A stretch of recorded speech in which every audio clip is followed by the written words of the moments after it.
Olá, seja bem-vindo ao nosso sexto encontro de 8 nessa série, em que estamos conversando sobre convites para a eternidade, convites que Deus deixou para mim e para você. Caso você tenha perdido algum dos temas anteriores, que eu recomendo para você assistir, o link estará disponível na descrição desse vídeo. Me chamo Leandro Menezes e esse é o canal Relevante, com mensagens que têm o intuito de nos tornar relevantes para o mundo e para o reino. Se você está gostando dessa série, curta, compartilha, inscreva-se no canal. Não esqueça de ativar o sininho para receber as notificações e não perder os próximos vídeos que forem publicados no canal.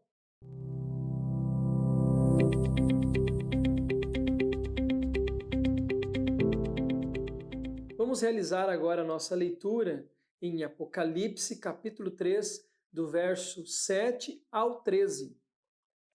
Ao anjo da igreja em Filadélfia escreve: Estas coisas diz o santo, o verdadeiro, aquele que tem a chave de Davi, que abre e ninguém fechará, e que fecha e ninguém abrirá.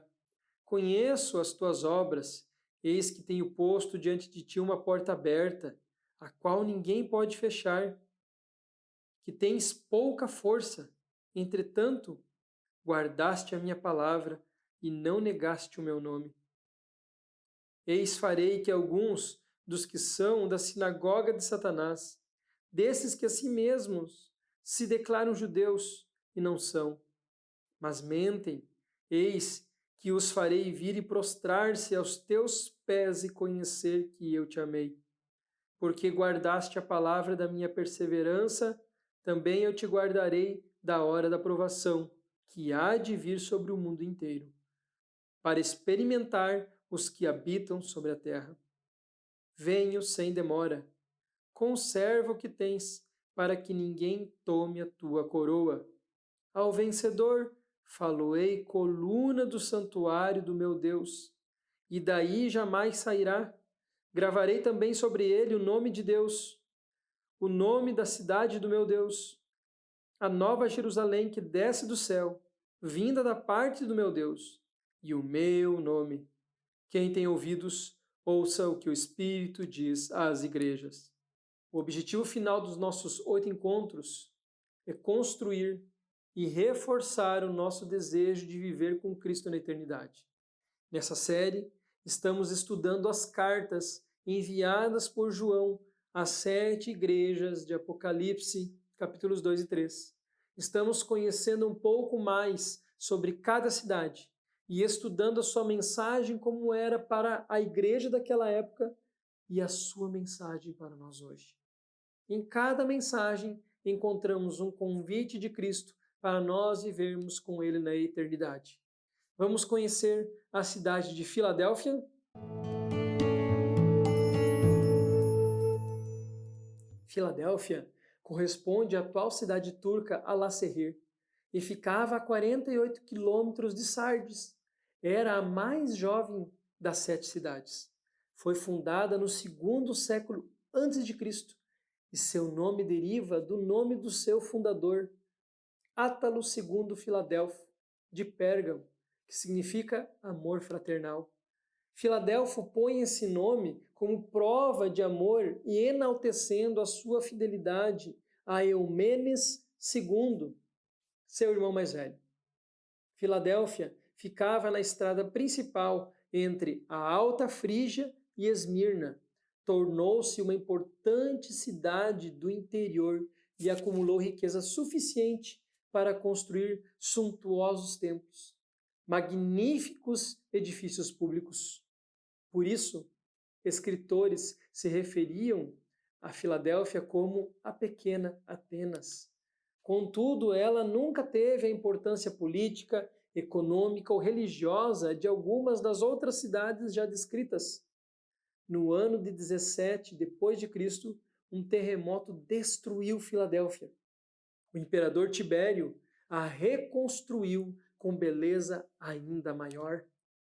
A visita à antiga Filadélfia é uma experiência nostálgica para um cristão. mas também desaponta o arqueólogo que busca ruínas do glorioso passado da cidade. Por certo tempo, os restos do antigo muro da cidade foram habitação de cegonhas e estiveram tomados de mato. Restam algumas ruínas não identificáveis, mas nada dos gloriosos templos, dos majestosos ginásios e dos grandes teatros antigos, pelos quais Filadélfia teve o apelido de Pequena Atenas. A obra de destruição dos séculos passados foi tão completa que dificilmente se pode achar qualquer vestígio de sua antiga grandeza. A sexta carta no livro de Apocalipse é a mensagem de Cristo à igreja de Filadélfia. Cristo escreve para a igreja missionária, sendo aquela que poderia abrir a porta para a evangelização. Praticamente todas as cartas, como nós vimos até o momento, enviadas para as 7 igrejas, apresentam a mesma estrutura. Elas contêm um elogio, uma reprovação, um conselho e uma promessa. O elogio que é concedido para Filadélfia é: guardastes a minha palavra e não negastes o meu nome. Como nós vimos em outras cartas, apesar dessa estrutura padrão, algum item ou outro falta. E não é aqui diferente para Filadélfia, por ser uma igreja que era amada por Cristo, ela não tinha nenhuma reprovação.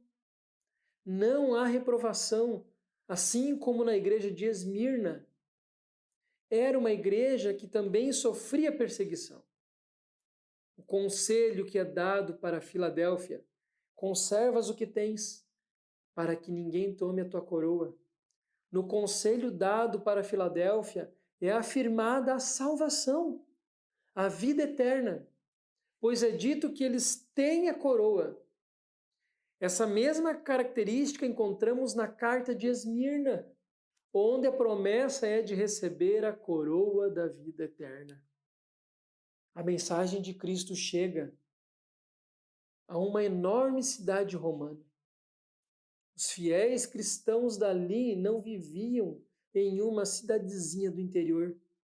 Estavam cercados por templos, teatros e salões imperiais da Roma pagã. Por isso, estavam tendo problemas. Um grande problema de autoconfiança. Sentiam-se intimidados. Esta é uma das cartas mais encorajadoras dentre as enviadas às 7 igrejas da Ásia Menor. Os cristãos de Filadélfia tornaram-se fracos espiritualmente, corriam o risco de se acomodar ou se corromper com a igreja de Tiatira, mas não corriam o risco de morrer como a igreja de Sardes. Essas pessoas queriam servir a Deus. Eram cristãos comprometidos, guardavam a palavra de Deus e não o tinham negado. Mas Cristo percebeu que eles estavam sem forças e sentiam-se intimidados pelos extremistas radicais, descritos na época como a sinagoga de Satanás.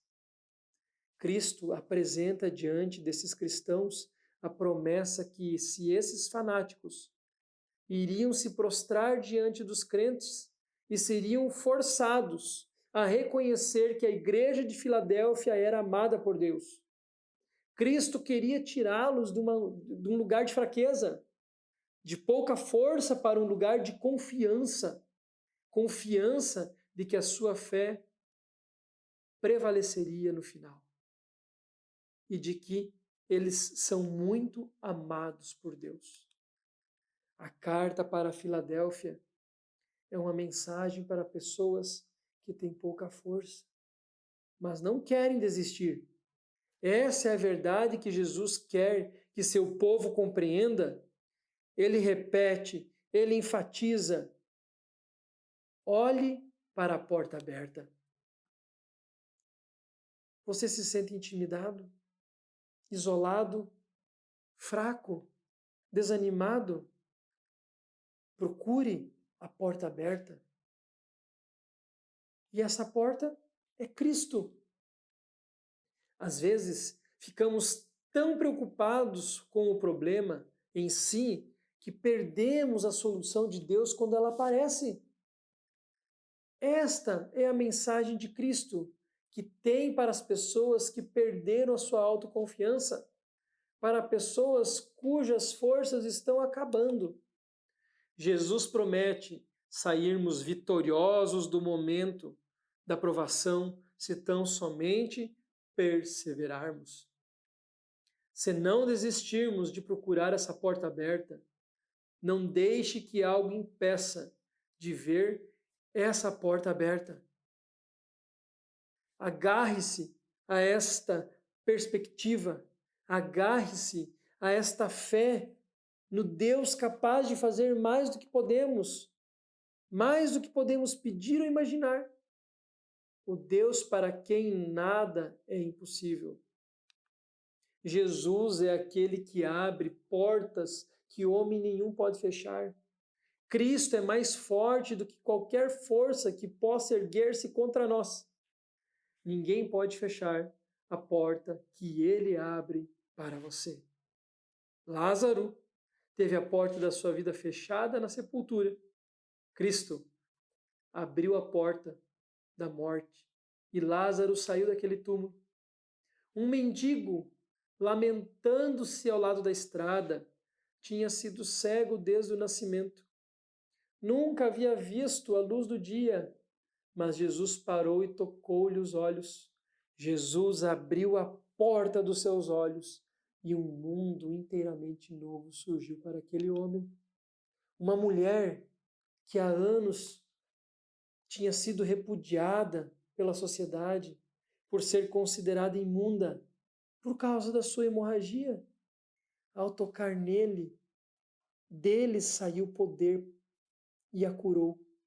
Ele abriu a porta da felicidade que há anos estava fechada.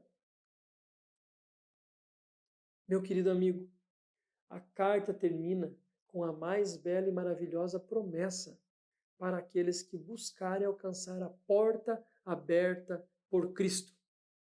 Viver na eternidade com Ele. Vamos ler novamente esta promessa? Apocalipse, capítulo 3, verso 12. Ao vencedor faloei coluna no santuário do meu Deus, e daí jamais sairá. Gravarei também sobre ele o nome do meu Deus, o nome da cidade do meu Deus, a nova Jerusalém que desce do céu, vinda da parte do meu Deus, e o meu novo nome. Ao vencedor o farei coluna no santuário do meu Deus. É isso que Cristo diz. Um contraste do que aconteceu com a cidade de Filadélfia. Alguns anos antes de receberem a carta, um terremoto atingiu a cidade e as suas colunas racharam e caíram. Cristo promete que as colunas do verdadeiro templo de Deus jamais seriam destruídas. Uma promessa que remete a uma vida na eternidade com Deus. E dali jamais sairão. Os vencedores permanecerão para sempre no templo de Deus, em eterna comunhão com Deus. E Cristo ainda diz: gravarei sobre ele. Várias descrições mostram a posição privilegiada do vencedor. Nomes gravados sugerem posse.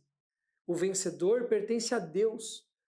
Ele faz parte de um povo de propriedade exclusiva de Deus. Ele, o vencedor, é propriedade exclusiva de um Deus grandioso em amor. 1 Pedro, capítulo 2, verso 9.